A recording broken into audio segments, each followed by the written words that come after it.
Everyone, মানুষের ঠেলা ধাক্কা উপেক্ষা করে আমরা চলেই গিয়েছিলাম মেলায়। মেলায় যাওয়ার পর রাইডে উঠলাম। রাইডে ওঠার পর আত্মা যখন কেঁপে উঠলো, তারপর নিচে নেমে এই ধুলাবালি যুক্ত চানাচুরগুলা খেলাম আমরা। চানাচুর মাখা খাওয়ার পরে যে একটা অবস্থা হয়েছে, এদিকে তিশা হচ্ছে চানাচুর খাইতেছে, টেস্ট করতেছে কেমন। যেই ঝাল ছিল, যে পানির মতো কি জানি দিছে। তারপর হচ্ছে মিষ্টি খাওয়া লাগছে এই ঝালকে ঠান্ডা করার জন্য। বাসায় আসতে আসতে গ্যান্ডারি রস খেলাম। এসে দেখি তুষি মোমো বানাইতেছে। বাঁধাকপির পুর দিয়ে হচ্ছে আজকে মোমো খাবো। ফারদিন খুব এনজয় করতেছে রান্না বাড়া। এক বোন রুটি বেলতেছে, আরেক বোন অন্য কাজ করতেছে মোমো বানানোর জন্য। তারপরে এই তো একটা ক্যান্ডেল লাগায় হচ্ছে মোমোটা নিয়ে আসছে। রাত 11:30 বাজে।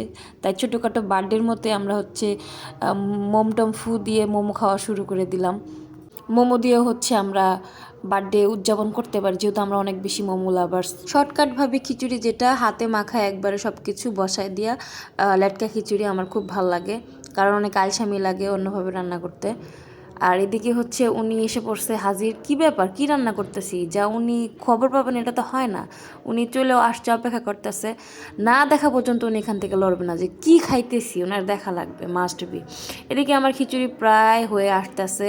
ক্ষুধা লাগছে অনেক, বিকাল ছিল, তাই হচ্ছে কোনো মতে নামাই ফেলছি। আচারের তেল দিয়ে এবার বসে বসে খাবো আর সিরিজ দেখবো। দেন সন্ধ্যাবেলা চা খাওয়ার জন্য খুব মনে ইচ্ছা হয়, তাই হচ্ছে দোকান থেকে চা নিয়ে আসছি।